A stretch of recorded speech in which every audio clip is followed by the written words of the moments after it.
AAC 13A. AAC 13A, a discharge summary is provided to the patient at the time of discharge. നമ്മുടെ discharge സമയത്ത് ഒരു പേഷ്യൻറ്റിൻ്റെ discharge summary കൊടുത്തു വിടണം. ആ discharge സമ്മറിയിൽ treating doctor ഒപ്പിട്ടിട്ടുണ്ടാവണം, അല്ലെങ്കിൽ ആ ട്രീറ്റിംഗ് ടീമിലൊരു ഡോക്ടർ, ഇപ്പോൾ ട്രീറ്റിംഗ് ഡോക്ടർ ബിസിയാണ് മറ്റൊരു കാര്യത്തിലാണ് എങ്കിൽ ആ ടീം മെമ്പർ, ട്രീറ്റിംഗ് ടീമിലെ മെമ്പർ സൈൻ ചെയ്തിട്ടുണ്ടാവണം. വളരെ ഇമ്പോർട്ടൻ്റാണ്. നമ്മൾ ഈ സമ്മറി കൊടുക്കണം നേരത്തെയൊക്കെ കണ്ടെങ്കിൽ ഇവിടെ എടുത്തു പറയുന്ന ഒരു കാര്യം ഇതാണ്.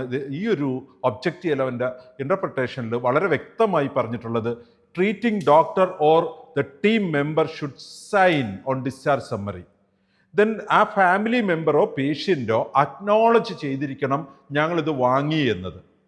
ഈ രണ്ട് കാര്യങ്ങളാണ് AAC 13A പറയുന്നത്.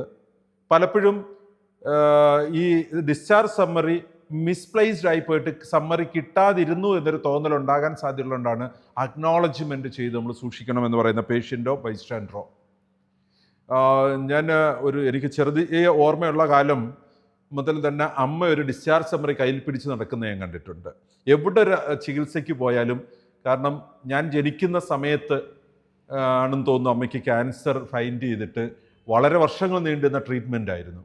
അതിനുശേഷം പനി വന്ന് ചികിത്സയ്ക്ക് പോയാലും ഈ ഡിസ്ചാർജ് സമ്മറി ട്രിവാൻഡ്രം മെഡിക്കൽ കോളേജിൽ നിന്ന് എഴുതി കൊടുത്ത ഒരു കാർഡുണ്ട്.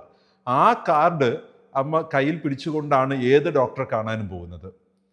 അപ്പോൾ വർഷങ്ങൾക്ക് മുമ്പ് തന്നെ നമ്മുടെ ഹോസ്പിറ്റലുകൾ ഈ ഡിസ്ചാർജ് സമ്മറി ഫർദർ ജീവിതത്തിൽ മുമ്പോട്ട് പോകുമ്പോൾ ഒരു സീരിയസ് കേസിനെ ഹാൻഡിൽ ചെയ്താൽ എത്രമാത്രം ഇമ്പോർട്ടൻ്റ് ആണെന്ന് പേഷ്യൻസിനെ പറഞ്ഞ് മനസ്സിലാക്കിയിട്ടുണ്ടായിരുന്നു.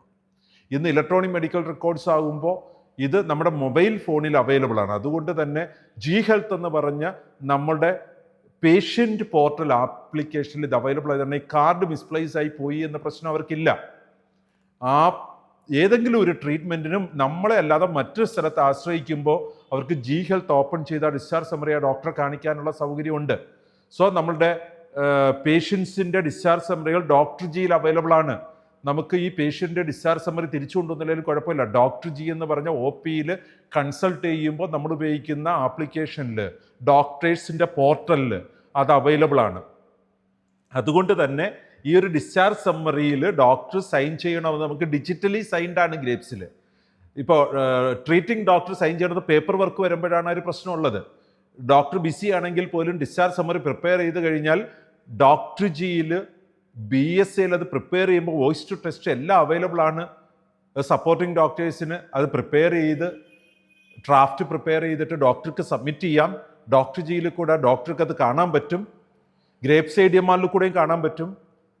ഡോക്ടർ ജി എന്ന് പറഞ്ഞ മൊബൈൽ ആപ്ലിക്കേഷനിൽ പോർട്ടലിൽ, ഡോക്ടേഴ്സിൻ്റെ പോർട്ടലിൽ ആ ഡോക്ടർ അപ്രൂവ് ചെയ്യുമ്പോൾ ഡോക്ടേഴ്സിൻ്റെ ഡിജിറ്റൽ സിഗ്നേച്ചർ ആയി കഴിഞ്ഞു.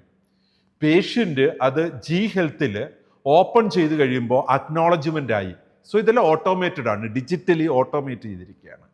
സോ നമ്മൾ ഈ ഒരു ഒബ്ജക്റ്റീവ് എലമെൻറ്റ് AAC 13A അതുകൊണ്ട് തന്നെ നമ്മൾ ഡിസ്ചാർജ് സമ്മറി കൊടുക്കുന്ന സാഹചര്യത്തിൽ ഓട്ടോമാറ്റിക്കായിട്ട് ഈ ഒരു ഒബ്ജക്റ്റീവ് എലമെൻ്റ് അവിടെ ഫില്ലാകുന്നുണ്ട്.